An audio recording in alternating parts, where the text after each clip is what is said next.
3. Mohon pengertian dari kita seluruh jemaat.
Shalom.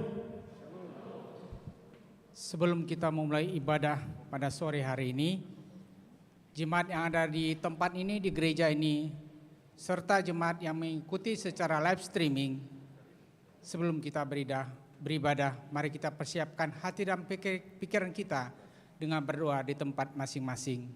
Kita berdoa.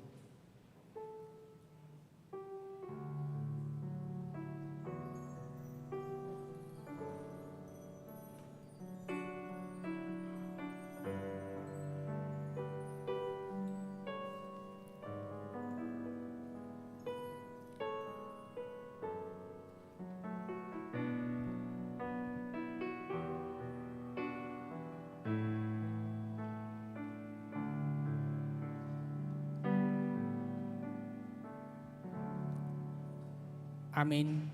Kita bernyanyi.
Di dalam nama Allah Bapa dan anaknya Tuhan Yesus Kristus dan nama Roh Kudus yang menciptakan langit dan bumi. Amin. Sebab memang sesuai dengan keadaan Allah yang baginya dan olehnya segala sesuatu dijadikan, yaitu Allah yang membawa banyak orang kepada kemuliaan, juga menyempurnakan Yesus yang memimpin mereka kepada keselamatan dengan penderitaan. Haleluya.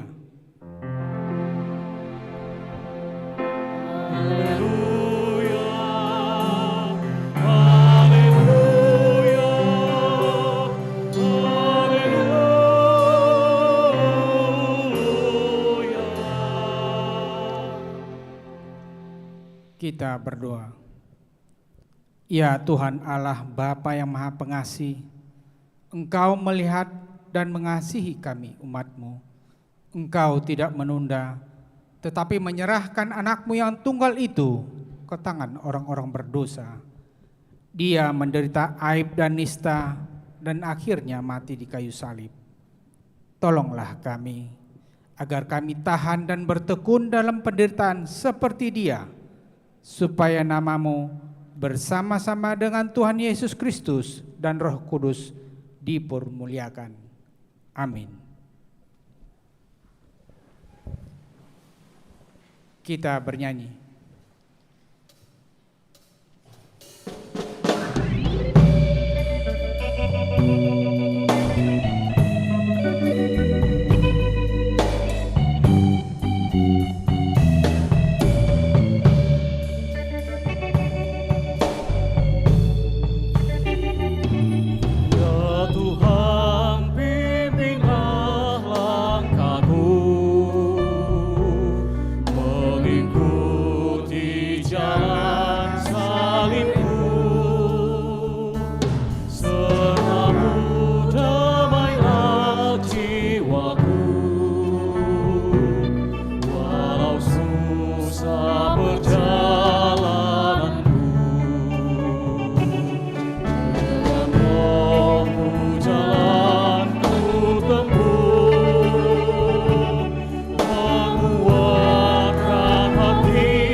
Marilah kita dengar hukum Tuhan yang diambil dari hukum Taurat pertama sampai keempat.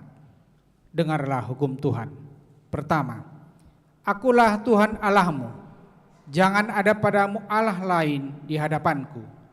Kedua, jangan perbuat bagimu patung yang menyerupai apapun yang ada di langit atau yang ada di bumi atau yang ada di dalam air di bawah bumi untuk disembah atau dituruti. Ketiga, jangan menyebut nama Tuhan Allahmu dengan sembarangan, sebab Tuhan akan menghukum orang yang menyia-nyiakan namanya. Keempat, ingat dan kuduskanlah hari Sabat. 6 hari lamanya engkau akan bekerja dan melakukan segala pekerjaanmu. Tetapi hari yang ketujuh adalah hari Sabat Tuhan Allahmu. Maka jangan melakukan sesuatu pekerjaan, engkau atau anakmu laki-laki, atau anakmu perempuan, atau hambamu laki-laki, atau hambamu perempuan, atau hewanmu, atau orang asing yang berada di tempat kediamanmu. Sebab pada 6 hari lamanya Tuhan menjadikan langit dan bumi, laut dan segala isinya, dan ia berhenti pada hari yang ketujuh. Itulah sebabnya Tuhan memberkati hari Sabat dan menguduskannya. Demikian hukum Tuhan. Marilah kita memohon kekuatan dari Tuhan. Ya Tuhan Allah, kuatkanlah kami melakukan yang sesuai dengan hukum-Mu. Amin. Kita bernyanyi.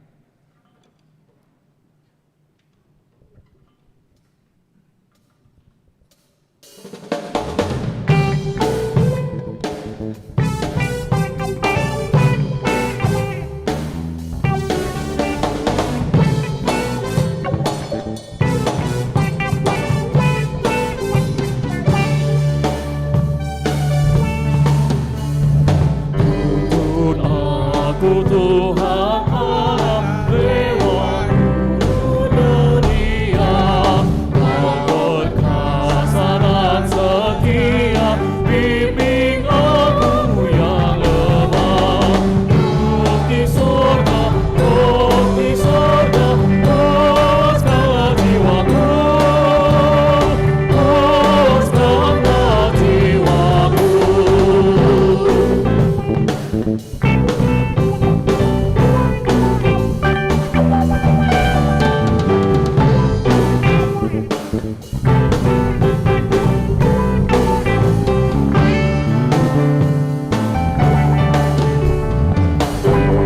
Sumber air hidup, penyembuhan jiwaku, dan berjalanlah di muka kebaktian amanmu. Juru selamat, Kau perisai hidupku, Kau perisai hidupku.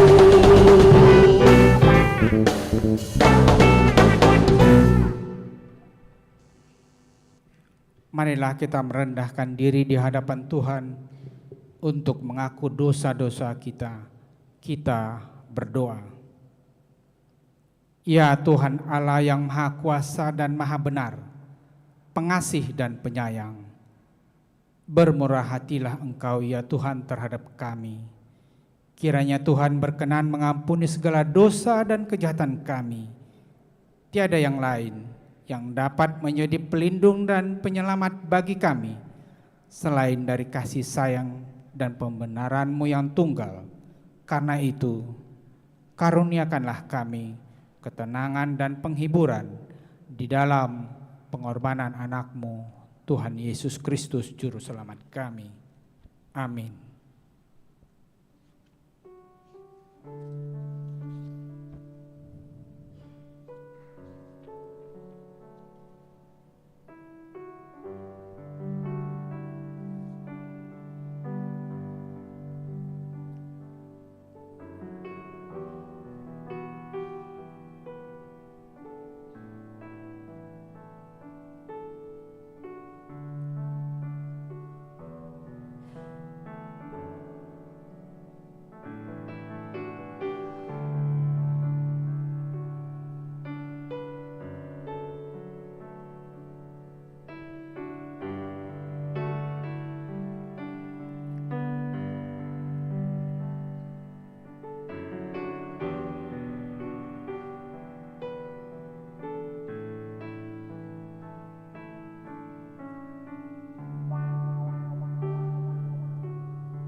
Marilah kita mendengar janji Tuhan tentang pengampunan dosa. Tetapi Dia tertikam oleh karena pemberontakan kita. Dia diremukkan oleh karena kejahatan kita. Ganjaran yang mendatangkan keselamatan bagi kita ditimpakan kepadanya. Dan oleh bilur-bilurnya kita menjadi sembuh. Kemuliaan bagi Allah di tempat yang maha tinggi. Amin.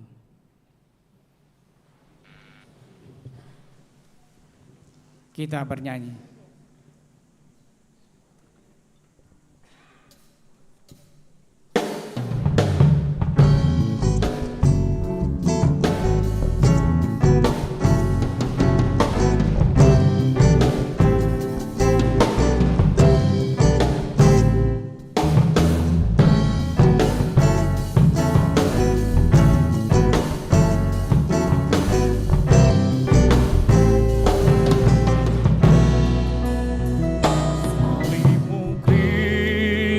Tanda pengasihan mengangkat hati yang remuk redam, membuat dosa yang terperingat di lubuk cinta Tuhan terbenam.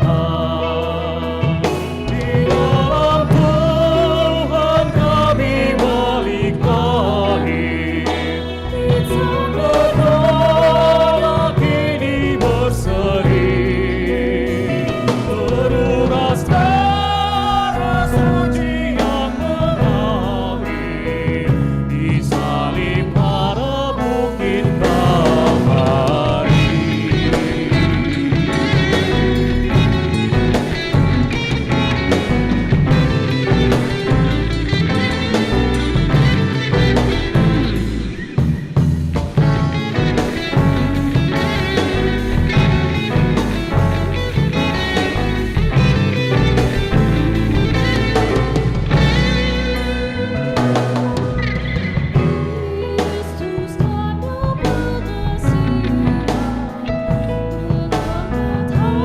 Hati yang remuk redam, membuat dosa yang terperingat di lubuk cinta Tuhan terbenam.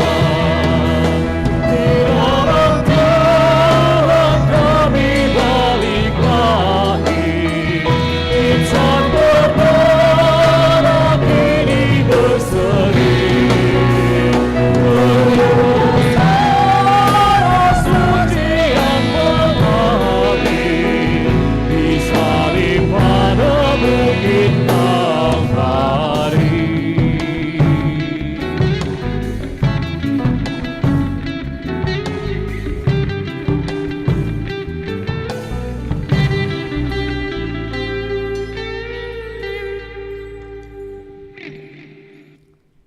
Marilah kita membaca epistel di minggu ini yang terambil dalam kitab Matius 13 ayat 18 sampai 23. Kita membacanya secara responsoria.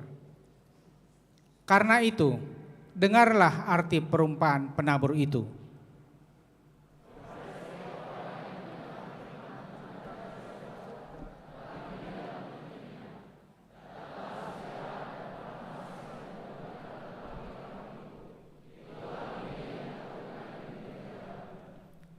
Benih yang ditaburkan di tanah yang berbatu-batu ialah orang yang mendengar firman itu dan segera menerimanya dengan gembira.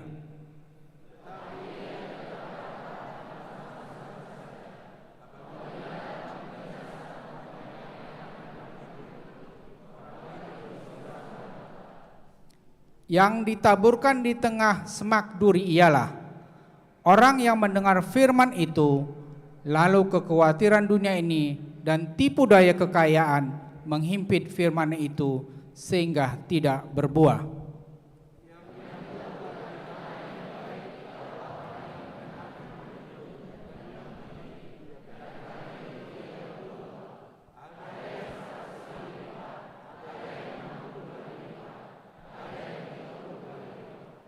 Demikian epistel di minggu ini.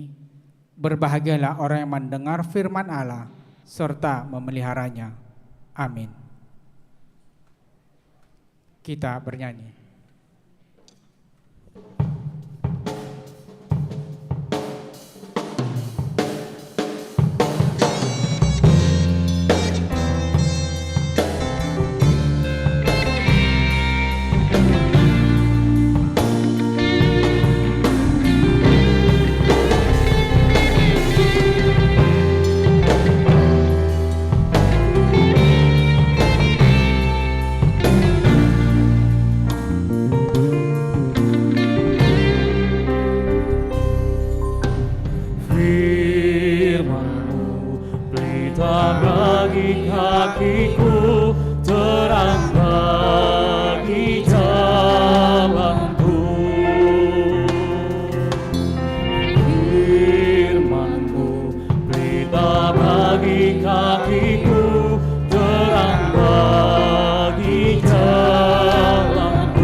bimbang dan hilang jalanku, tetaplah kau di sisiku, dan takkan ku takut asal kau di dekatku, besertaku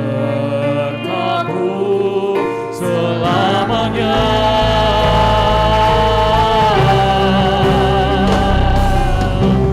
Firman-Mu berita bagi kakiku, terang bagi jalanku.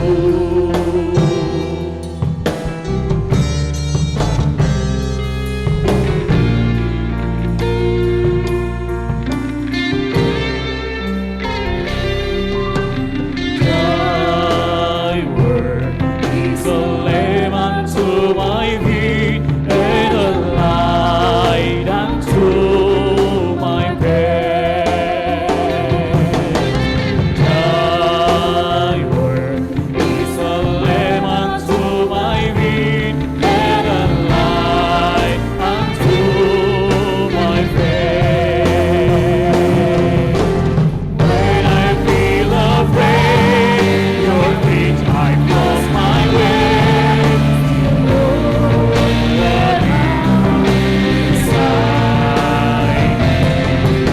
And nothing will I fear as long as you are here. And peace be near to the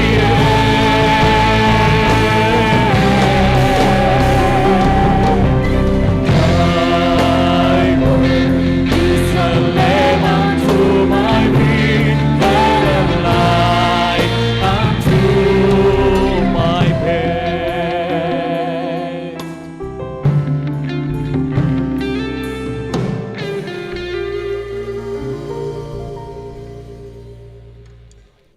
Marilah kita bersama-sama mengaku iman kepercayaan kita sebagaimana teman-teman seiman di seluruh dunia.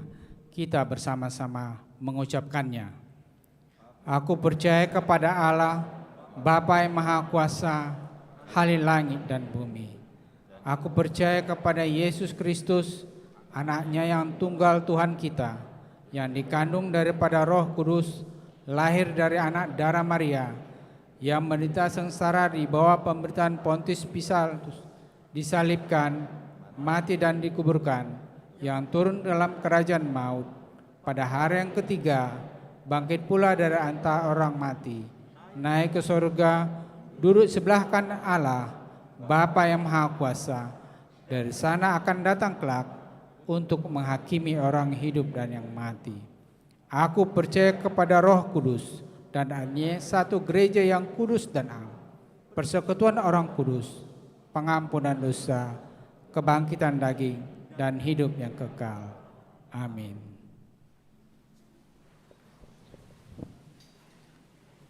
Marilah kita dengar warta jemaat pada minggu ini.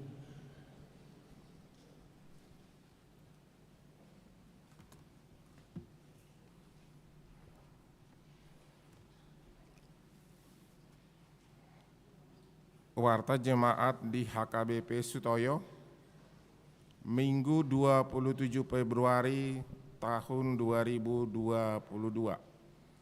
Yang nomor 1, nama dan topik minggu. Nama minggu kita adalah Minggu Estomihi.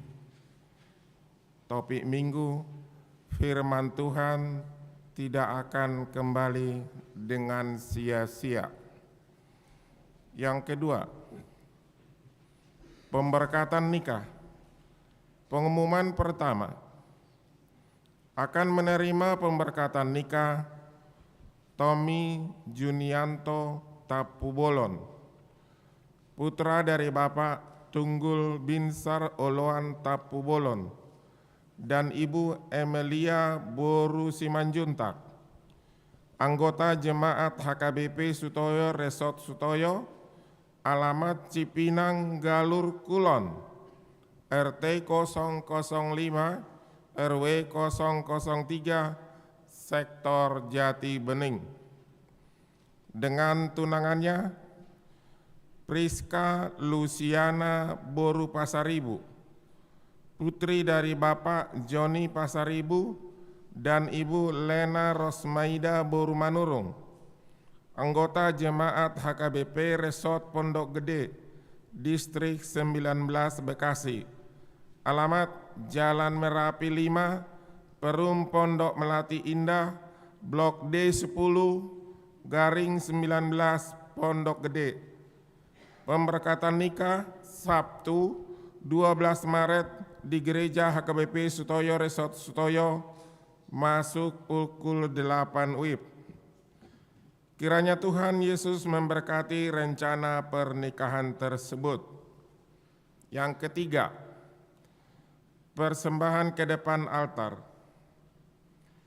Hari ini Minggu 27 Februari tahun 2022, di setiap ibadah setelah khotbah, kita akan mengumpulkan persembahan ke depan altar melalui amplop untuk bantuan gerakan Rp1.000 dana pensiun HKBP. Marilah kita menyerahkan persembahan tersebut dengan sukacita. Yang keempat, Panitia Pesta Ulang Tahun HKBP Sutoyo. Rapat Panitia Ulang Tahun HKBP Sutoyo ke-48 Sabtu 7 Februari 2022, Seksi Parapuan dan BPH telah menetapkan puncak perayaan ulang tahun HKBP Sutoyo Resort Sutoyo Minggu 24 April 2022 sekaligus Parheheon Inah KBP Sutoyo. Rapat Panitia Ulang Tahun HKBP Sutoyo bersama Punguan Inah HKBP Sutoyo dan BPH akan dilanjutkan Sabtu 5 Maret 2022 pukul 16 bertempat di lantai 2 Serbaguna. Diharapkan seluruh panitia hadir dalam rapat tersebut. Susunan panitia ulang tahun dan Parheheon Parapuan HKBP Sutoyo terlampir. Yang kelima, himbauan ibadah.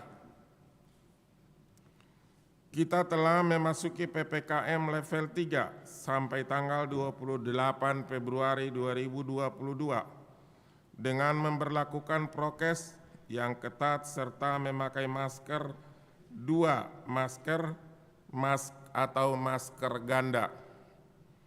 Supaya di-upload aplikasi peduli lingkungan yang sudah disediakan gereja sesuai dengan himbauan Satgas COVID-19, dimohon semua yang mau mengikuti ibadah menggunakan check-in dan selesai ibadah menggunakan check-out.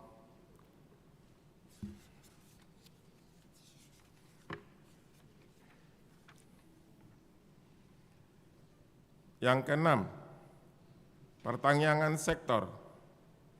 Kamis 3 Maret 2022 gereja kita mengadakan pertanyaan sektor secara tatap muka masuk pukul 19.30.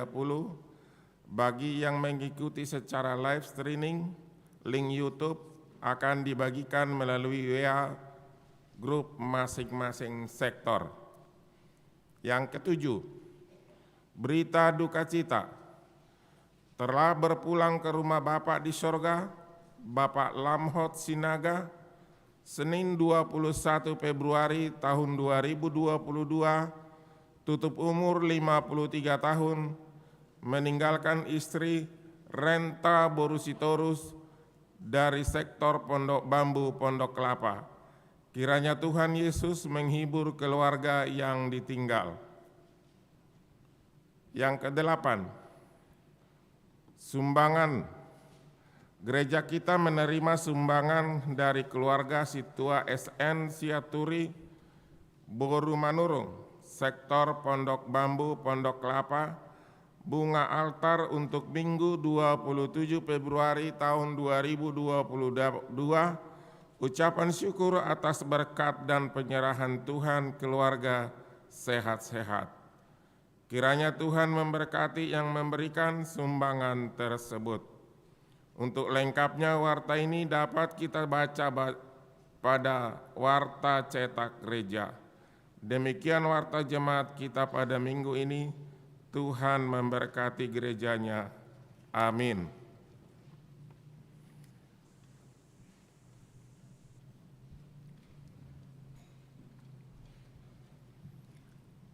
Marilah kita sampaikan ucapan syukur kita dengan sukacita sambil bernyanyi.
damai sejahtera Allah yang melampaui segala akal dan pikiran, itulah yang memelihara hati dan pikiran saudara-saudara dalam Kristus Yesus Tuhan kita.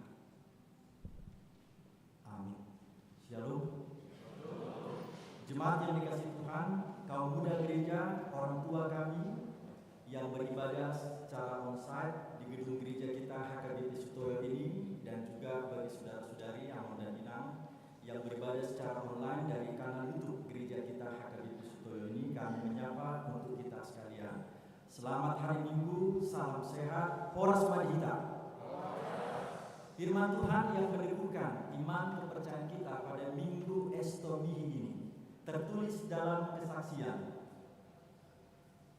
Kitab Nabi Yesaya pasal 55 yang dibuka dari ayat yang ke-10 sampai dengan ayat yang ke-13. Mari kita simak pembacaan firman Tuhan. Yesaya pasal 55 ayat yang ke-10 sampai dengan ayat yang ke-13. Demikianlah bunyi firman Tuhan. Sebab seperti hujan dan salju turun dari langit dan tidak kembali ke situ, melainkan mengairi bumi, membuatnya subur dan menumbuhkan tumbuh-tumbuhan, memberikan benih kepada penabur dan roti kepada orang yang mau makan. Demikianlah firman-Ku yang keluar dari mulut-Ku, ia tidak akan kembali kepadaku dengan sia-sia, tetapi ia akan melaksanakan apa yang Ku kehendaki dan akan berhasil dalam apa yang Kusuruhkan kepadanya. Sungguh kamu akan berangkat dengan sukacita dan akan dihantarkan dengan damai. Gunung-gunung serta bukit-bukit akan bergembira dan bersorak-sorai di depanmu, dan segala pohon-pohonan di padang akan bertepuk tangan. Sebagai ganti semak duri akan tumbuh pohon sanobar, dan sebagai ganti kecubung akan tumbuh pohon murah. Dan itu akan terjadi sebagai kemaksuran bagi Tuhan, sebagai tanda abadi yang tidak akan lenyap. Demikianlah pembacaan firman Tuhan. Saudara jemaat sekalian kita yang dikasihi dan diberkati Tuhan, saya Pendeta Mahar Papahan, pendeta yang tadinya aktif melayani sebagai pendeta fungsional di HKBP Durensawi terhitung 6 Februari 2022. Saya resmi untuk dicutikan. HKBP berencana melanjutkan studi pasca sarjana. Istri saya Pendeta Rina Bursiaan, tepat beberapa tahun sebelumnya memang sudah pernah memimpin ibadah dengan khotbah di gereja ini. Sangat senang sekali melalui amang dan inang pendeta kita, saya undang kembali datang menyapa segenap saudara-saudara sekalian. Salam sehat selalu, kita tetap prokes walau Omikron bertebar di sana sini, tetapi tidak mengurangi semangat dan sukacita kita apalagi orang muda tetap membangun serta menyebarkan hal-hal yang positif kepada orang-orang sekitar, termasuk juga teman-teman yang ada di media sosial saudara. Ada amin ya? Baik, sekarang firman Tuhan menyegarkan iman kita sebagaimana kita yang telah ditebus berdasarkan kasih karunia-Nya, berdasarkan anugerah-Nya, berdasarkan iman kepercayaan kita mengenal Yesus sebagai Tuhan dan Juru Selamat. Dan yang terpenting seperti Martin Luther tegaskan, sola scriptura, hanya karena berdasarkan firman kita memperoleh kebenaran. Melalui firman Tuhan, Alkitab yang terus diperdengarkan sebagai kabar baik, lalu berpusat kepada keselamatan hidup setiap insan yang memperkatakan di dalam Kristus ada keselamatan, di dalam Kristus ada hidup baru, di dalam Kristus kita menemukan awal kehidupan yang baru. Walau dunia semu, kita penuh dengan noda dosa, karena salah seorang pertama, oleh Adam kita beroleh timpasnya.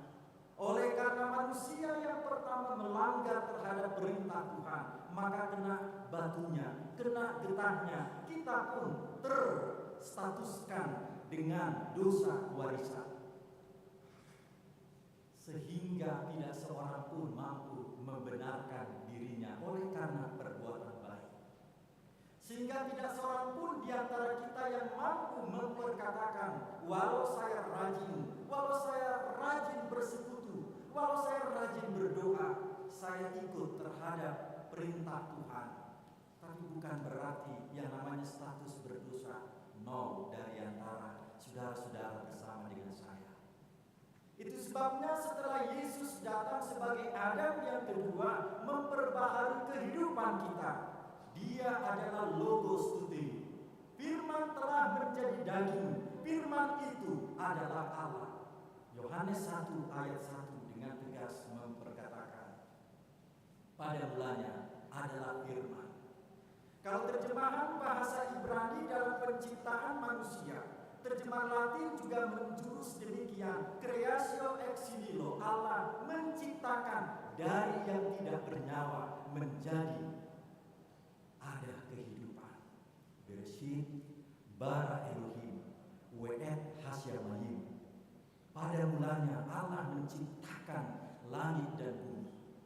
Tepat pada minggu ini, setelah diawali dengan minggu Septuagesima 3 minggu yang lalu, minggu lalu Sexagesima, dan sekarang ini namanya Minggu Estomihi. Ini disebut dengan rangkaian tahun liturgi oleh Bapak gereja-gereja mula-mula sebagai rangkaian yang kedua mengikut perjalanan Kristus.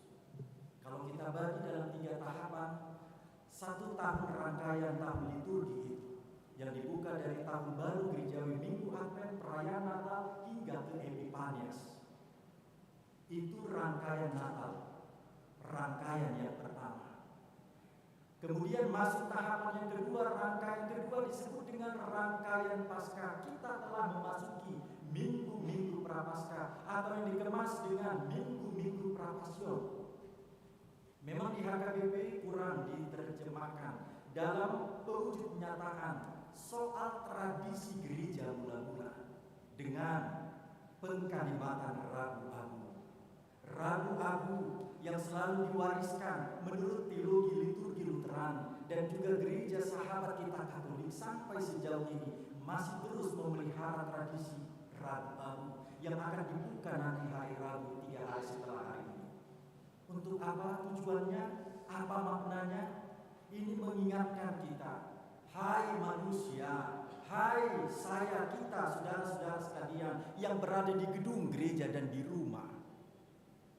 Siang tanah do mula di asam, jala ikon mulagi gabitan. Alai Tuhan debata nama mepahok. Doh Tuhan Yesus Kristus napa dua hokosian dosa. Doh tondi parbadia naman joho Tuhan dua nasora sudah. Artinya menyebut nama kita masing-masing ketika sang pendeta melayani kita kelak mengakhiri perjalanan dari dunia ini. Kita akan dikubur, keluarga yang menyaksikan menyebutkan nama kita dari tanah kembali kepada tanah. Dunia semu sementara, tidak ada yang kekal. Untuk apakah kita bertahan? Tentu apa yang mau dikatakan Rasul Paulus dalam surat Galatia 6 ayat yang ke-10. Selagi masih ada kesempatan, selagi masih ada waktu, selagi masih bernyawa, virus memang di depan mata di sana sini. Tetapi bukan berarti virus yang berkuasa untuk menguasai suasana hatimu. Karena Allah lebih berkuasa mengendalikan kehidupan dunia. Apa yang mau ditegaskan dalam hal ini? Semua kembali kepadanya. Semua kembali kepada Tuhan, Sang Pencipta langit dan bumi. Dialah Sang Pemilik kehidupan. Dia telah menyatakan karya keselamatan, memberikan firman-Nya. Karena dengan kehadiran Yesus Kristus menjurus kepada kehidupan yang kekal. Pertanyaan mendasar bagi saudara-saudara dan saya, apakah firman itu telah kita terjemahkan, telah kita terima sebagai bekal fondasi kehidupan kelak sampai Maranatha Tuhan kelak memanggil kita?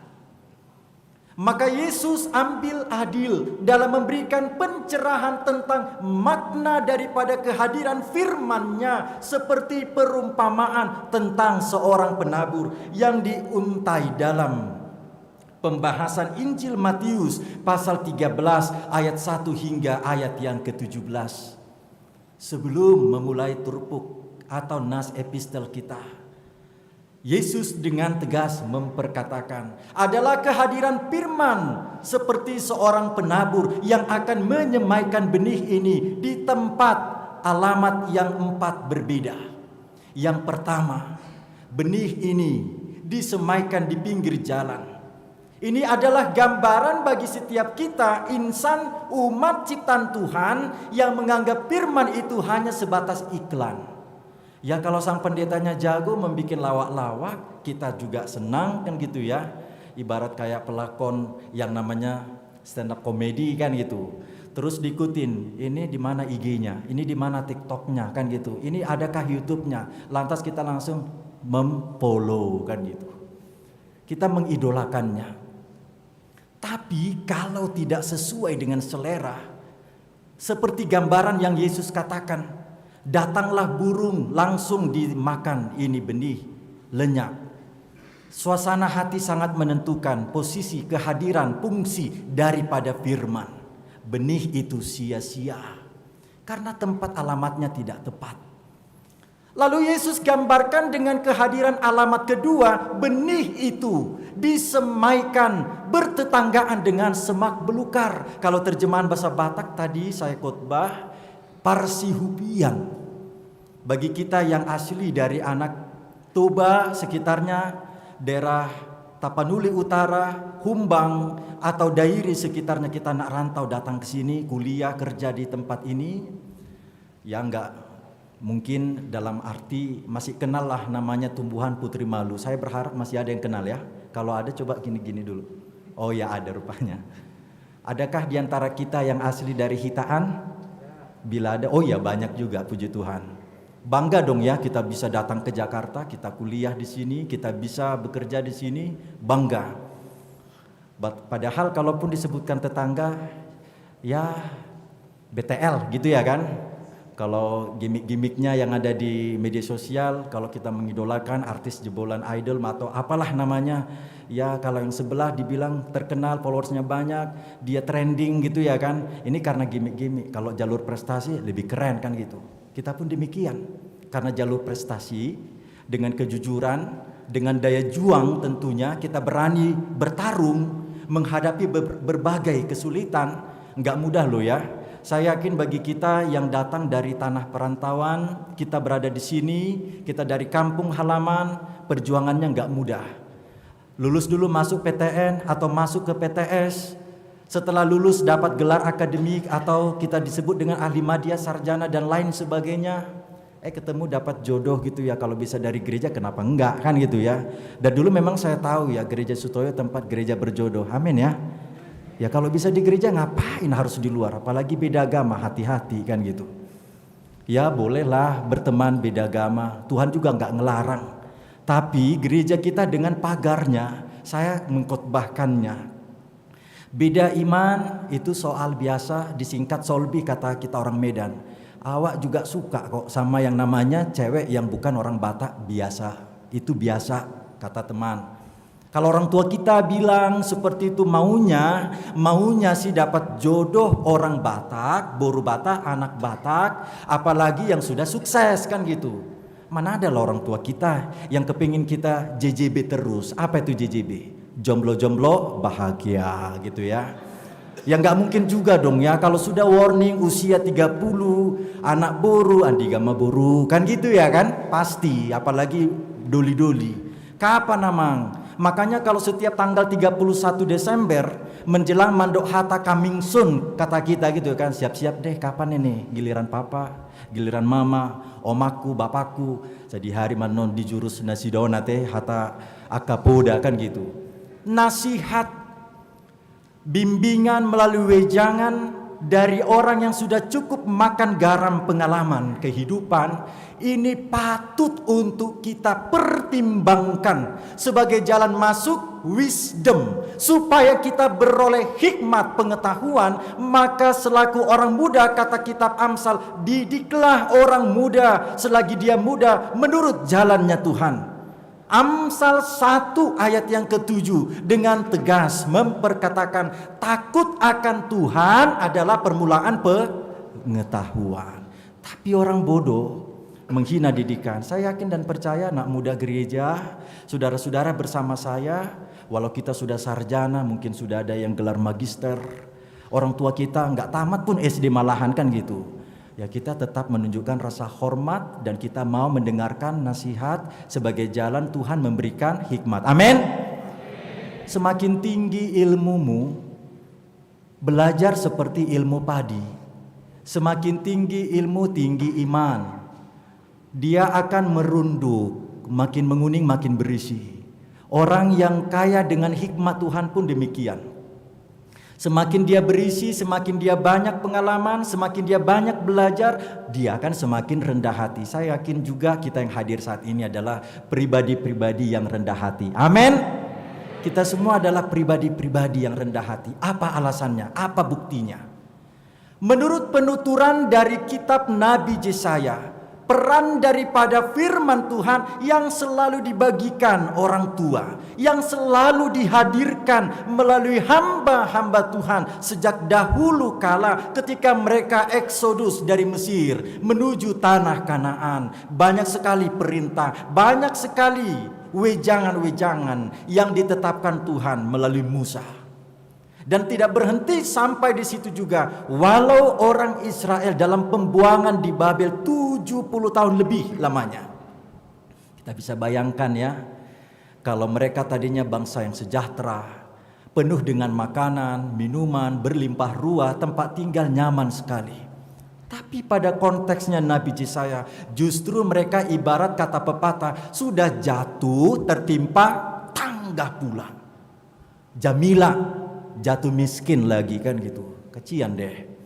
Ini kehidupan yang rengkuh oleh akibat ketidaksetiaan, ketidaktaatan kepada perintah Tuhan. Mereka menutup telinga, menutup mata, menutup hati untuk selalu diisi dengan keberadaan, kehadiran firman Tuhan.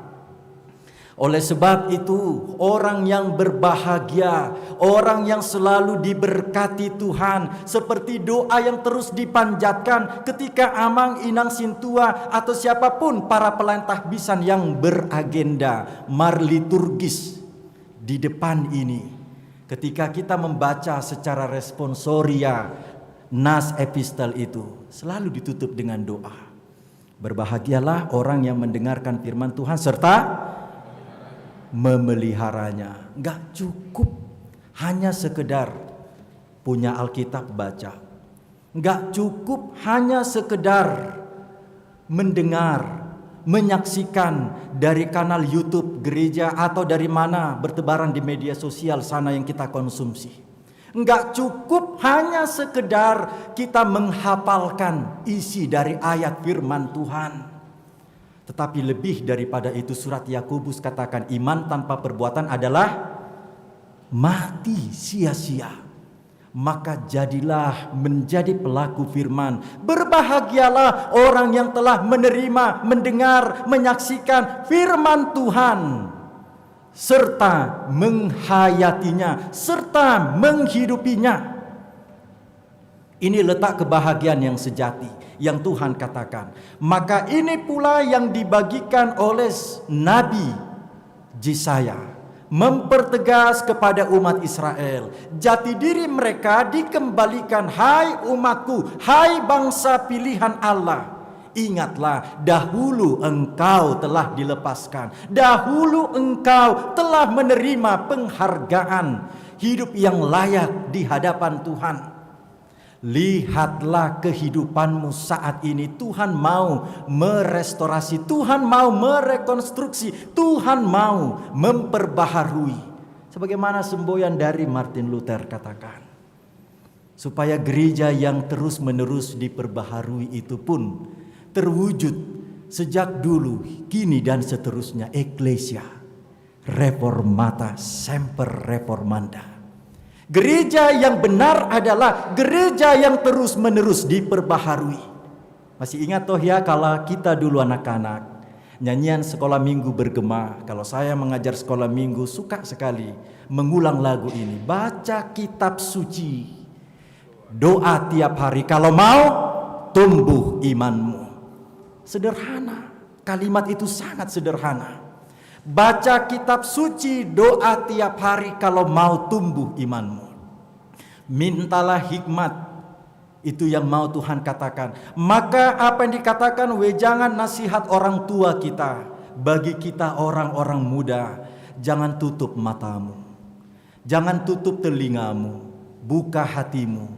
Cara Tuhan menanamkan hikmatnya, cara Tuhan menumbuh kembangkan iman kepercayaan kita, cara Tuhan mengedukasi segenap kita untuk bersantun, bertata kerama, memiliki kedisiplinan secara kemanusiaan kita. Hakikinya didasarkan kepada firman Tuhan. Demikianlah Nabi Yesaya memperkatakan ibarat firman Tuhan itu diperkatakan dalam poin yang pertama, bahwa ibarat hujan yang memberikan kesuburan tanaman dan kemakmuran petani. Apa yang mau dikatakan dalam pemberitaan Yesaya ini, saudara-saudara, cukup sederhana untuk kita pahami. Firman Tuhan mendatangkan kesejahteraan, firman Tuhan menghadirkan kehidupan yang makmur.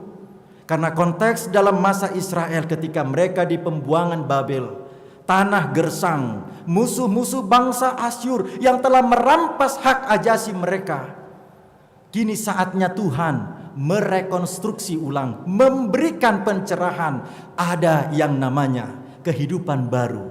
Di balik gelap ada terang. Tidak selamanya langit mendung. Tidak selamanya dunia ini dihiasi virus corona. Tidak selamanya ancaman, bahaya, sakit, penyakit menghantui, menggerogoti pikiran. Masih ada Tuhan. Masih ada pengharapan. Masih ada kasih di dalam iman pengenalan kita kepada Tuhan. Bila dengan demikian, apa yang mau dikatakan dalam hal ini? Saudara jemaat sekalian, kita yang dikasihi dan diberkati Tuhan. Sepintas mungkin kita melihat hujan yang turun adalah air semata. Ia turun membasahi bumi, mengalir ke saluran got, dialirkan sungai dan akhirnya ke laut, kemudian proses oksidasi dan kembali menguap dan uap air menjadi hujan. Demikianlah prosesnya berkelanjutan, berulang-ulang. Adakah begitu adanya? Sesungguhnya dalam hal ini Nabi Yesaya memperkatakan dengan tegas, hujan yang turun membawa masa depan, kehidupan yang baru. Karena menyejukkan, mensejahterakan, membahagiakan hidup yang tadinya bergeming dengan kemelut persoalan-persoalan hidup. Orang Israel tidak harus terus-menerus fokus dalam masa pembuangan di Babel. Mereka harus bangkit. Kalau ini mau kita terjemahkan di masa kekinian kita. Hai kaum muda gereja, jangan lu fokus doang hanya di masalah pekerjaan lo, kan gitu. Ada relasi yang gak baik dengan pacar, apalagi dengan mantan, kan gitu ya. Harus selesai, harus. Masa lalu jangan menjadi terus-terus menggerogoti pikiran. Kita harus sanggup memperkatakan masa lalu biarlah tinggal masa lalu. Mari kita buka lembaran baru, kan gitu.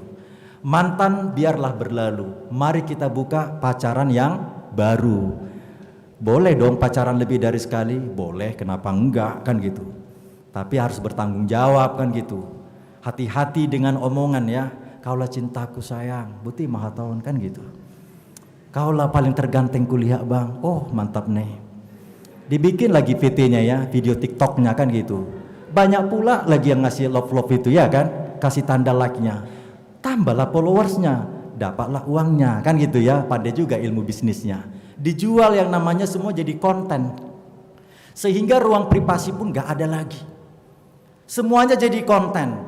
Hal-hal yang privasi pun jadi konten.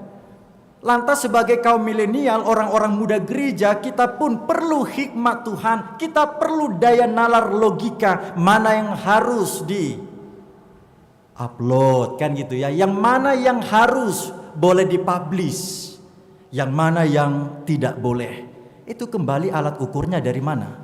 Dari sini, dari firman Tuhan. Makanya kalau kita belajar CD dulu waktu remaja, atau yang namanya apa ini, Tarsosak, tahu Tarsosak? Ya karena dulu nggak sempat belajar CD waktu SMA, anak rantau jumpa pacar mau menikah, ya terpaksa belajar kilat, namanya belajar CD yang super cepat kan gitu. Kita dituntun untuk melihat tahapan demi tahapan, ajas-ajas mendasar dalam pengajaran gereja. Bagaimana memaknai setiap orang yang akan menikah, konseling pranikah itu menjadi sebuah kebutuhan yang mendasar. Pernikahan tidak hanya dipandang sebagai sesuatu yang indah-indah saja. Jangan lihat hanya seperti orang yang sedang honeymoon, ke Bali lah, ke luar negeri lah, dan lain sebagainya. Tebar sana, share di sana sini kan gitu. Yang indah-indah yang dilihat. Lu juga harus buka mata dong. Kita harus melihat banyak dong kasus perceraian orang-orang muda gereja. Itu siapa? Jemaat kita, saudara kita, keluarga kita. Ujung-ujungnya apa? Estolu. Apa estolu? Sirang. Karena apa? Nggak cocok lagi dia sama pendeta, gue sama dia gitu. Loh, dulu waktu konseling dan setelah menerima pencerahan pengajaran dari pendeta, ada pesan penting menjadi janji setia. Waktu martupol, kami sepakat saling mencintai, saling mengasihi kan gitu. Tidak ada kata cerai, kecuali maut yang memisahkan. Hati-hati dengan janji. Ya memang seperti nyanyian lawas ya, lidah tak bertulang, lain di bibir, lain di hati. Bisa janji tinggal janji, tapi kalau janjinya Tuhan selalu pasti tertepati. Tidak pernah Tuhan ingkar janji. Sampai detik ini pun Tuhan selalu menepatinya. Percaya atau tidak? Pasti kita memperkatakan percaya. Janji Tuhan pasti. Langit memang tidak selalu biru, hidup tidak selalu kelabu, tetapi kita punya hidup yang baru di dalam Yesus Kristus. Tuhan sudah hadir melalui firman-Nya. Dia telah menjelma menjadi manusia ketika penabur itu menyemaikan benih itu di semak belukar yang namanya parsihupian, gak tumbuh karena suasana hati yang dominan. Soal selera lagi, tantangan yang menjadi fokus utama kehidupannya. Lanjut lagi di pinggir bebatuan, tidak bisa berakar. Karena ini pun juga kebahagiaan hidupnya ditentukan dari yang terlihat mata saja, melalui materi dunia yang sementara. Kalau nyanyian kita dulu sering sekali bergema, apa yang dicari orang? Uang. Dan seterusnya berulang-ulang. Emang siapa sih di antara kita yang gak butuh uang? Semua kita pasti senang dengan uang. Tak terkecuali dengan saya, walau saya pendeta pasti senang dengan uang. Tapi bukan uang yang menentukan masa depanmu. Bukan dari sana kita terpaut menerima keselamatan kekal. Tetapi Tuhan memberikan hikmat dengan kinerja, dengan pikiran, dengan daya upaya kita. Sebagaimana teori orang sukses. Ya semakin giat bekerja, orang Cina menganut paham demikian, time is money, betul ya? Waktu adalah uang. Lantas ini dikemas menjadi makna teologisnya jelas dan lugas. Time is grace. Jadi waktu adalah anugerah. Maka surat Galatia 6 ayat 10, Tuhan memperkatakan melalui Paulus, selagi masih ada kesempatan, berbuatlah terus dalam kebaikan kepada semua orang, tak terkecuali. Dan teristimewa lagi disambut dengan kalimat yang berikutnya. Teristimewa kepada siapa? Teman-teman seiman. Apalagi tuhalak kita bata kate. Tudongan tubuh, tuhula-hula, kita punya tulang, kita punya boru gitu ya. Enak sekali dalihan natulu. Jadi kita orang muda Batak ini, kalau enggak kita lagi yang mempertahankan budaya itu, siapa lagi? Bokap nyokap kita tinggal menunggu waktu. Kita pun sebenarnya menunggu waktu. Tapi kalau nggak diregenerasikan, bangga deh kita sebagai orang Batak. Lu punya marga, kita punya marga mama kita bangga menjadi orang Batak. Saya yakin kita semua yang hadir saat ini adalah orang-orang yang bangga sebagai orang Batak. Amin. Malu nggak sih kita kalau sebut kita punya marga, kita boru apa?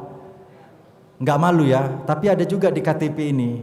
Ini juga jelas ya, itu udah dibuka memang sejak dia lahir. Di akte lahirnya, di KTP-nya dia tidak pakai marga. No problem ya, kita nggak masalah. Tapi kita tetap mempertunjukkan jati diri kita. Saya bangga sebagai marga Pakpahan, saya bangga berasal dari Samosir, saya bangga sebagai yang dilahirkan dari Mama Boru Hutapea dari Tarutung. Saya bangga punya istri Boru Siahat. Kita harus bangga. Kalau enggak kita lagi yang membanggakan keluarga, saudara dekat kita, apalagi diri kita, siapa lagi kan gitu. Ini yang mau dikatakan, ditegaskan surat Yesaya pun setara senada dengan itu. Mengungkit kembali citra Allah yang hadir bagi umat Israel. Kalian adalah umat pilihan Tuhan. Berbangga hatilah bila firman Tuhan disemaikan di tanah yang subur, di hati yang terbuka, sehingga firman itu berbuah berlipat ganda. Yesus tegaskan dalam Injil Yohanes yang sangat dikenal sebagai Injil yang memiliki tema sentral pemberitaan, Yesus Juru Selamat dunia universal. Ego eimi terjemahan Yunaninya. Tinggallah di dalam aku adalah pokok anggur yang benar. Yesus dengan tegas memperkatakan demikian. Barang siapa yang tinggal di dalam aku, dia seperti ranting yang menghasilkan dahan dan buah yang lebat. Sehingga bila sebaliknya ranting yang tidak memiliki dahan tidak berbuahkan, di tengah-tengah pertumbuhannya ini akan dipetik dan ini akan dibakar. Maka siapa yang mau tinggal dalam Yesus, tinggal di dalam firman, niscaya hidupnya pasti berbahagia. Maka saat ini dan seterusnya, dan sudah kita mulai pada pengalaman dahulu, kita pun juga tinggal di dalam firman Tuhan. Amin. Kita semua tinggal di dalam firman Tuhan. Saudara jemaat sekalian kita yang dikasihi dan diberkati Tuhan. Pesan yang kedua disampaikan oleh kitab Nabi Yesaya dalam kesempatan ini. Memperkatakan firman-Nya adalah jaminan kepastian, tidak ada alasan untuk meragukan firman. Apa yang disampaikan firman akan terjadi. Sekali Tuhan berkata, jadilah terang, maka terang itu jadi. Jadilah cakrawala, alat-alat benda penerang. Jadilah tumbuh-tumbuhan, jadilah hewan, melalui yang diawali dengan daratan dan lautan. Luar biasa. Holan sakababa dotu hatai, pasahaton hatanai, menjadi sudena. Tuhan hanya dengan pengkalimatan, dengan perkataannya, semuanya menjadi ada. Saya mengulang kembali terjemahan Latin tadi, creatio ex nihilo, dari yang tidak ada menjadi ada. Dari debu tanah, diuluscon de batama hosa hanguluan, melalui Roh Kudus. Tuhan menghembuskan, dalam terjemahan Ibrani nefes Yahweh. Tuhan menghembuskan kehidupan dari unsur tanah ini, membentuk seorang manusia yang bernama Adam. Lantas Tuhan berkata, tidak baik seorang manusia itu seorang diri. Aku akan menjadikan baginya seorang penolong yang sepadan. Maka tercipta seorang Hawa. Manusia sejatinya, laki-laki dan perempuan dipersatukan dalam komunium santorum, persekutuan orang kudus. Inilah hakikinya tugas panggilan gereja ketika kita bersekutu, membaca, mendengar, menelaah firman Tuhan dalam konsep koinonia.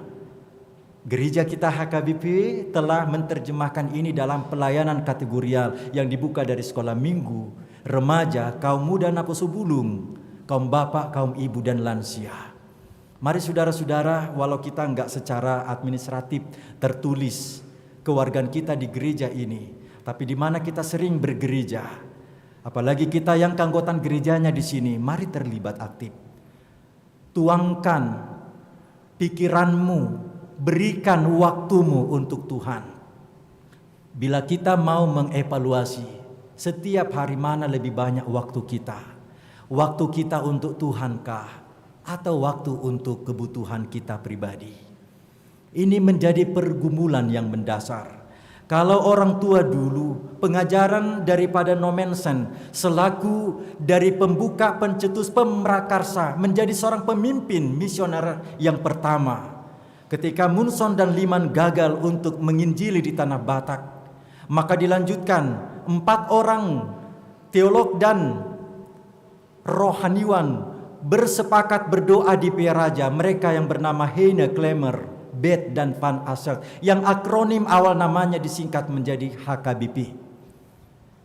Setelah dibuka penginjilan, seorang Nommensen berdiri, berlutut, serta bermohon bersujud kepada Tuhan di lembah Bukit Siatas Barita Tarutung sana. Ya Tuhan, bila Engkau berkehendak, jadikanlah hidupku hanya untuk mau menginjili, menyebarkan kabar keselamatan di lembah, di tanah Batak, di Rura Silindung ini. Luar biasa. Hidupnya sepenuhnya dia belajar dengan budaya. Dia mendekati tokoh-tokoh adat seperti Raja Pontas Tobing, tokoh orang Batak di Silindung. Dia mendekati orang-orang di Toba, yaitu Raja Sisinga Mangaraja di Baligi. Dia belajar budaya bahasa Batak. Di mana 2-3 orang berkumpul, konsep persekutuan menurut catatan Alkitab kita, di sana Tuhan hadir. Orang Batak juga demikian. Kalau sudah ketemu 2 orang marsatur gitu ya kan, 3 jadi trio, diambillah gitar, vokal grup, lama-lama jadi paduan suara, markorma, ujungna dibahin madisi hajongjongan nipos parmingguan. Tercipta gereja Saini Huta yang ada di kampungnya Margatowing.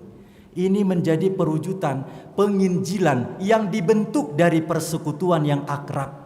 Dan tidak hanya sekedar di situ, bahwa gereja itu adalah konsep pargodungan menurut catatan sejarah kita HKBP, yang kita orang muda tidak boleh lupa dengan sejarah.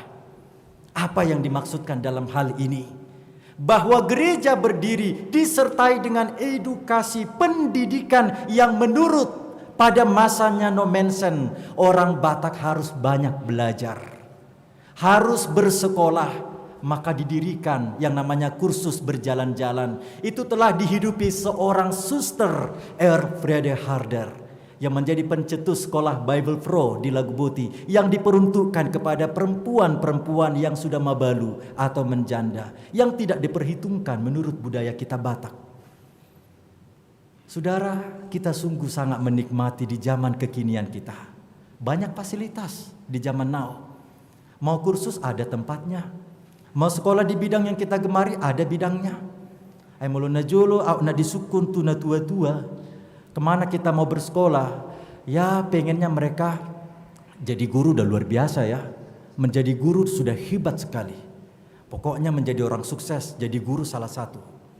Mula kena beteng-beteng manang akan nakal-nakal. Tahu ya artinya ya, agak-agak ya tanda petik susah diatur lah. Kemana sekolahnya diarahkan? Ke pendeta gitu ya. Biar bertobat gitu. Ya di zaman sekarang ini pun terbuka luas. Banyak cara Tuhan memberikan kesempatan kepada kita. Konsep pergudungan gereja itu setelah sekolah berdiri, adanya balai pengobatan. Karena orang Batak dulu sangat diidentik dengan makanan yang pedas-pedas, dengan cabai tingkat dewa, atau juga dengan yang namanya andaliman. Wah, semuanya lengkap deh. Jadinya disentri. Makanya butuh yang namanya pendampingan ilmu klinisnya. Didirikan yang namanya balai pengobatan. Itu konsepnya Nommensen. Jadi sejarah itu sampai sekarang masih tetap melekat. Kebetulan sebelum saya ke Jakarta melayani di Tebet dan di Duren Sawit, sekarang saya cuti, saya pernah melayani di HKBP Baligi. Jadi saya ingat betul sejarah itu dan saya bagikan. Saya yakin orang muda tidaklah hal yang baru ini saya bagikan, tapi ini terus kita ingat. Karena tidak ada HKBP kalau tidak ada Nommensen.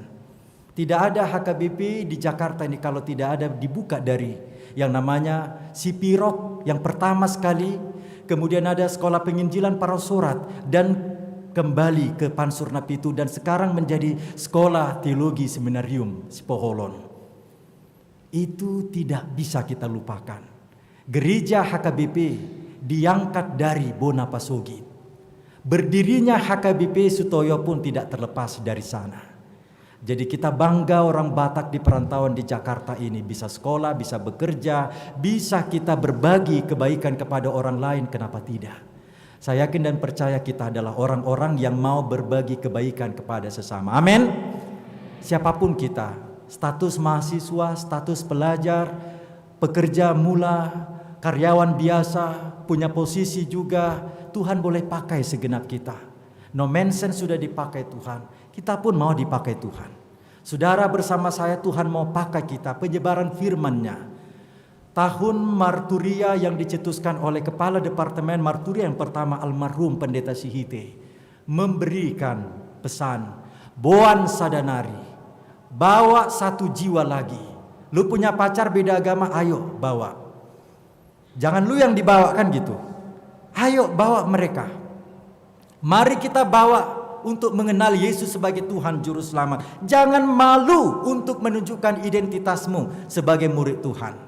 Ini hal yang kecil ya, kalau kita pergi tempat rumah makan yang ada bakmi, ada miso. Kalau berdoa di sana mah udah biasa, kata orang Medan. Soldi lah, mau di Cililitan ini atau di mana lah bakmi yang lainnya.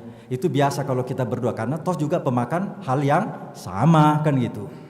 Tapi coba kalau kita makan di rumah makan Padang atau di restoran yang notabene di situ minor lah yang namanya kekristenan. Masihkah kita berani berdoa bersama dengan pacarmu, dengan keluargamu? Jangan malu menunjukkan identitas sebagai murid Yesus. Kita jangan malu. Saya boleh berdoa, kita boleh berdoa, enggak harus ya doanya ya gimana harus formil. Doa yang kita pahami ini pun banyak penterjemahannya dalam berbagai aktualisasi kerohanian kita. Salah satu diantaranya teori doa memperkatakan doa secara dialog. Kita berbicara, Tuhan mendengar.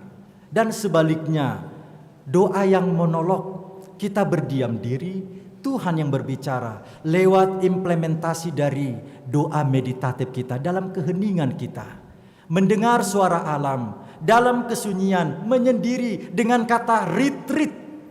Dari segala kesibukan kita menepi sejenak. Kita perlu healing, kita boleh yang namanya rekreasi. Banyak-banyaklah piknik kata bahasa sebelah supaya enggak ritik. Maaf ya kalau saya berkata demikian dalam khotbah ini. Banyak-banyak kita healing, apalagi di zaman yang banyak virusnya ini. Virusnya enggak hanya Omikron, virusnya penyebaran fitnah hoax di sana sini. Virusnya di mana lagi? Ada di tengah-tengah pikiran yang telah menggerogoti hati. Suka berpikiran negatif kepada orang lain, suka yang namanya mengedepankan nilai-nilai iri hati, kebencian dan lain sebagainya. Khotbah minggu lalu cukup tegas mengedukasi iman kita bahwa Tuhan berfirman, kasihilah sesamamu manusia. Setelah Allah menyatakan pertama kita mengasihinya dengan segenap totalitas kehidupan kita. Lantas Tuhan memperkatakan, kasihilah sesamamu manusia seperti dirimu sendiri. Kita punya tangan dua, tangan kanan saya mencubit tangan yang kiri ini. Saya tahu sakit, ini masih tangan sendiri. Maka kalau saya sudah tahu tangan saya sendiri bisa menyakiti tangan sendiri, tangan kanan ke tangan kiri. Kalau saya sudah tahu rasa sakit itu, maka saya tidak mau melakukannya kepada orang lain. Kalau sudah saya tahu rasanya sakit hati seperti apa, maka saya pun tidak mau menyakiti hati orang lain. Amin. Ini pekerjaan firman, saudara-saudara. Kalau enggak karena firman Tuhan yang hidup, menggerakkan kehidupan kita, kita tidak akan mampu melakukannya di tengah-tengah realita dunia ini. Yesaya 55 ayat 12 tadi dengan jelas memperkatakan, sungguh kamu akan berangkat dengan sukacita dan akan dihantarkan dengan damai. Gunung-gunung serta bukit-bukit akan bergembira dan bersorak-sorai di depanmu, dan segala pohon-pohonan di padang akan bertepuk tangan. Wah, luar biasa. Marolopolo tondita. Kita penuh dengan sukacita yang meluap-luap, sebagaimana yang dikatakan Rasul Paulus dalam surat yang dikirimnya ketika dia dipenjara kepada jemaat di Filipi. Bersukacitalah di dalam Tuhan. Dengan moto yang dia angkat, Filipi 4 ayat 13. Saya yakin kita semua sudah menghafal ini ayat. Bagi yang belum, silakan dibuka Androidnya melalui handphonenya atau juga melalui Alkitab yang dibawa. Kita coba membaca Filipi 4 ayat yang ke-13. Silakan saudara yang berada di atas sana, di balkon, ada di ruang utama, di sayap kiri saya juga, Filipi 4 ayat 13. Mari kita saudara-saudara, Amang dan Inang, kita sama-sama menyebutkannya, Filipi 4 ayat 13. Dimulai dari sekarang.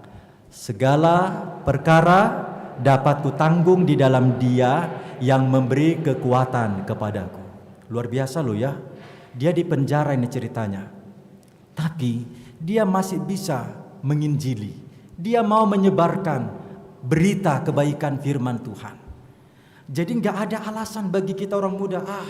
Saya ini mah masih belum ada apa-apanya, Mang. Masih mahasiswa, masih pekerja pemula, masih orang tua muda. Saya belum bisa untuk menginjili. Emangnya menginjilinya harus bagaimana? Tunggu jadi sintua dulu? Tunggu mau jadi pendeta dulu? Tunggu mau jadi apa? Oh jangan. Pekerjaan penyebaran firman ini bukan harus menunda. Tunjukkan mulai dari dirimu. Berpikir yang benar, berkata yang jujur, dan semua ini akan tercetus. Sebab kita tidaklah dikenal sebagaimana orang hikmat dengan tegas memperkatakan, saudara dan saya tidak dikenal dari ucapan kita. Tapi kita dikenal dari apa yang sudah kita perbuat. Amin. Jadi kita nggak dikenal ya kalau kita punya teman, oh kayak gininya dia orangnya, karena dia bilang seperti itu. Oh bukan. Makanya kalau ada orang tua yang mengingatkan anaknya, Uco atau Butet, sekolah minggu hoda mangda, ini pilihanmu, ini durung-durungmu gitu kan, ini persembahanmu. Lantas anaknya mencetus spontan gitu menjawab. Ini waktu kejadian di Bali gini, waktu saya pendeta di sana. Apa kata si anak ini melapor kepada guru sekolah minggunya, guru sekolah minggu yang bercerita kepada saya. Dijawab si anak, alah bapak inilah hanya nyuruh-nyuruh aja sekolah minggu, bapak pun gak ke gerejanya, dilapo aja kan gitu. Maka kalau kita mau menasihati, memberikan teladan kepada orang lain, bukanlah hanya sebatas kata-kata. Bukan hanya sebatas pengkalimatan yang indah, tetapi sebagaimana Opui Eporus Emeritus Justin Sihombing dikemas dalam tulisan pelayanannya, buku yang kita pernah mungkin baca, Jamitahon ngolumido jamitam. Khotbahkan hidupmu adalah khotbahmu. Jangan mengutip bahasa sebelah, nato not action, talk only, holak kata. Dakia dulahon. Anak muda zaman sekarang ini sangat cermat dan kritis. Allah bisanya ngomong doang. Kalau misalnya seorang para pemimpin yang duduk di kursi pemerintahan tertinggi, misalnya ada kebijakannya di-share di Instagramnya atau di akun pribadi yang lainnya, maka para netizen langsung berkomen macam-macam kan gitu.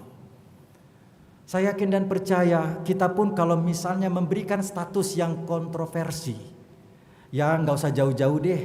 Ini kisah peperangan yang ada di Ukraina berhadapan dengan Rusia. Secara spontan mungkin ada netizen atau mungkin kita termasuk di dalamnya mendukung kebijakan Rusia. Atau sebaliknya membela yang namanya negara Ukraina. Terlepas dari itu semua, sebagai murid Kristus saya berkata mendalam mempertegas khotbah ini, orang yang cinta firman Tuhan, orang yang menggandrungi idolanya adalah Tuhan, yang notabene adalah cinta kedamaian. Tolak yang namanya peperangan, kekerasan, not violence in church, not violence in our life. Kehidupan kita jangan ada yang namanya kekerasan di sana sini, tidak lagi merenggut nyawa. Tuhan cinta damai. Maka kita bertanggung jawab untuk mendoakan kesatuan ciptaan Tuhan. Perdamaian dalam keberagaman. Kita boleh berbeda, tetapi kita bersatu di dalam cinta kedamaian. Saya yakin dan percaya semua agama pasti menyatakan nilai-nilai kebaikan. Tidak ada agama yang mengajarkan kekerasan. Kalaupun ada sekelompok tertentu, saya yakin dalam internal agama mereka pun tidak demikian adanya. Bila ada gerakan intoleran, inilah sejatinya kita orang Kristen. Para umat atau orang Israel telah dikotbahkan Yesaya bahwa kehidupan kita ini akan mengalami pembaharuan. Tidak selamanya kita kelam. Maka saatnya sekarang tiba. Mari kita sambut firman Tuhan itu yang memberikan pencerahan, memberikan masa depan. Ada nilai-nilai kebaikan yang ditekankan di sana. Saudara jemaat sekalian kita yang dikasihi dan diberkati Tuhan, pesan yang ketiga disampaikan dalam nas ini. Pelajaran yang kita boleh terima adalah kuasa firman yang memperbaharui. Yesaya menyebutkan beberapa jenis tanaman yang kurang berfungsi akan diubah menjadi pohon yang produktif, berdaya guna, dan bernilai tinggi. Firman Tuhan akan mengubah semak belukar menjadi pohon sanobar. Semak belukar hanyalah semak, mungkin para penduduk sekitar hanya menggunakannya sebagai kayu api. Namun firman Tuhan mengubahnya menjadi pohon sanobar, yaitu pohon yang memiliki nilai jual yang tinggi di zaman Salomo. Pohon sanobar ini merupakan salah satu pohon yang diperuntukkan menjadi bahan bangunan bait suci di Yerusalem. Ganti kecubung menjadi pohon murad. Kecubung sejenis bunga trompet, namun sangat berbeda dengan bahasa Batak disebut latong, yaitu suatu jenis tanaman yang dihindari karena serbuk pada daunnya akan membuat rasa gatal. Tanaman jenis ini akan digantikan dengan pohon murad, yaitu jenis tanaman bunga yang menghasilkan keharuman. Apa yang mau kita lihat dalam hal ini saudara-saudara sekalian? Sungguh Tuhan itu memberikan jaminan kehidupan yang cerah ke depan bagi orang-orang yang membangun kelekatan kepada firman-Nya. Tinggallah di dalam firman Tuhan. Kitab Mazmur dengan jelas memperkatakan, firman-Mu adalah pelita bagiku dan terang bagi jalanku. Maka jadikanlah firman Tuhan menjadi pelita, menjadi penerang di segenap kehidupan kita. Sebagaimana Yesus tegaskan pula, orang yang telah diberkati menerima pembaharuan iman ketika firman yang telah diterima dalam penghayatannya, maka hidupnya niscaya akan menjadi terang, menjadi pembawa sinar, menjadi garam, menjadi pengaruh yang baik di tengah-tengah komunitasnya, menjadi terang dan garam. Itulah tugas segenap kita saudara-saudara sekalian. Maukah kita terus-menerus diperbaharui, diisi oleh firman Tuhan? Minggu Estomihi ini dengan mengutip Mazmur 31 bagian 3b. Jadilah bagiku gunung batu, bukit batu, pertahanan benteng yang kokoh yang membuat kita bisa bertahan melewati berbagai badai cobaan. Maka kita menjadikan Tuhan sebagai gunung batu melalui firman-Nya. Niscaya hidup kita berbahagia. Saudara-saudara bersama saya, Tuhan boleh pakai kita semuanya menjadi alatnya. Kita adalah orang-orang yang berbahagia. Katakan amin dalam hatimu. Kita adalah orang-orang berbahagia. Kita orang-orang yang sangat membutuhkan firman-Nya. Dengan kehadiran firman-Nya, maka niscaya kehidupan dunia ini akan terus mengalami pembaharuan. Di dalam firman kita menemukan keselamatan. Sola Scriptura, hanya karena Alkitab, hanya karena firman-lah kita beroleh keselamatan. Selamat menjadi pelaku firman, selamat menyebarkan firman, dan selamat mengandalkan Tuhan di dalam iman. Bagi kita semua yang hadir saat ini secara onsite dan juga secara online, Tuhan boleh pakai kita lebih lagi dan lebih lagi. Dalam segenap rutinitas kita, prestasi yang kita boleh tunjukkan. Mari tebarkan kebaikan Tuhan di tengah-tengah kehidupanmu, saudara-saudaraku. Tuhan Yesus memberkati kita semua. Amin. Terpujilah Tuhan kekal selamanya. Tuhan yang maha baik memberikan firman kehidupan untuk kami hayati. Sehingga di dalam firman kami menemukan kebenaran. Di dalam firman kami menemukan masa depan. Di dalam firman keselamatan itu sungguh nyata. Ya Tuhan, didiklah kami. Di dalam kebenaran firman-Mu, jadikanlah hidup kami sebagai terang dan garam-Mu untuk menjadi saluran berkat Tuhan dimanapun kami berkarya. Mari Tuhan, pakailah hidup kami menjadi alat Tuhan, mendatangkan damai sejahtera di tengah-tengah dunia ini. Bagi Tuhan hormat dan pujian kami. Ampunilah dosa kami. Dalam nama Yesus Kristus kami bersyukur. Amin. Saudara jemaat sekalian kita yang dikasihi dan diberkati Tuhan, kita telah mendengarkan firman Tuhan. Mari kita nyatakan syukur kita memberikan persembahan yang kedua dengan iringan nyanyian rohani 648 ayat 1 dan seterusnya sambil menyampaikan persembahan yang kedua. Kita bernyanyi.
marilah kita berdoa untuk menyerahkan persembahan kita kepada Tuhan.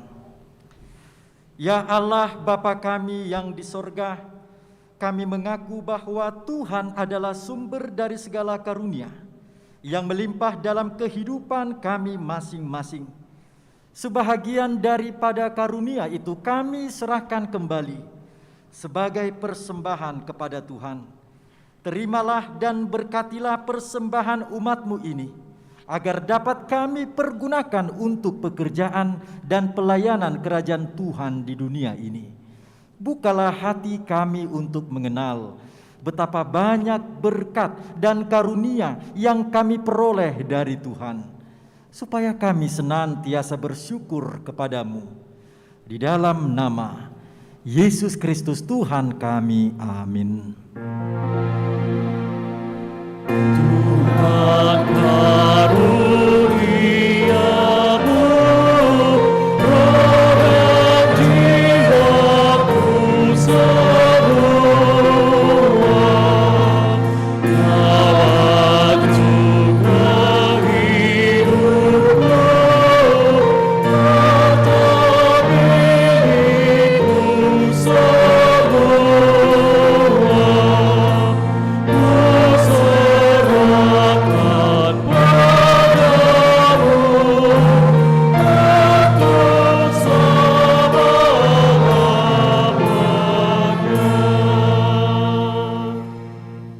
Bapa kami yang di sorga, dikuduskanlah namamu, datanglah kerajaanmu, jadilah kehendak-Mu di bumi seperti di sorga. Berikanlah kami pada hari ini makanan kami yang secukupnya, dan ampunilah kami akan kesalahan kami, seperti kami juga telah mengampuni orang yang bersalah kepada kami. Dan janganlah membawa kami ke dalam pencobaan, tetapi lepaskanlah kami daripada yang jahat. Karena Engkau punya kerajaan dan kekuasaan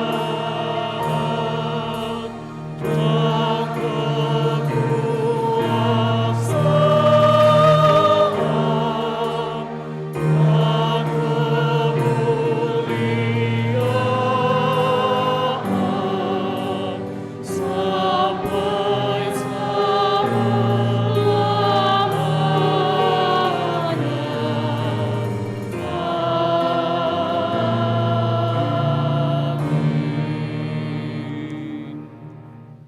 Pulanglah dengan sejahtera, terimalah berkat dari Tuhan kita. Tuhan memberkati engkau dan melindungi engkau. Tuhan menyinari wajah-Nya kepadamu dan memberi engkau kasih karunia.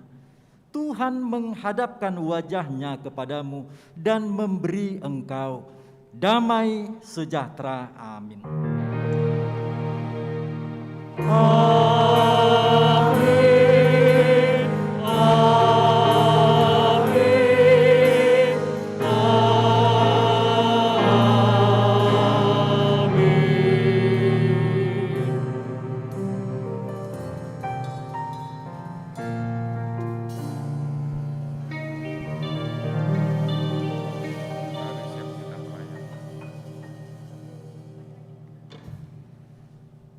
Segenap para pelayan tahbisan, Amang Inang Sintua bersama pendeta menyampaikan kepada segenap jemaat yang ada di rumah dan di gedung gereja ini, selamat hari Minggu, tetap prokes yang ketat, kita tetap semangat dan sehat selalu, Tuhan memberkati kita. Horas!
Oh Kristus Anda pengasihan, mengangkat hati yang remuk redam.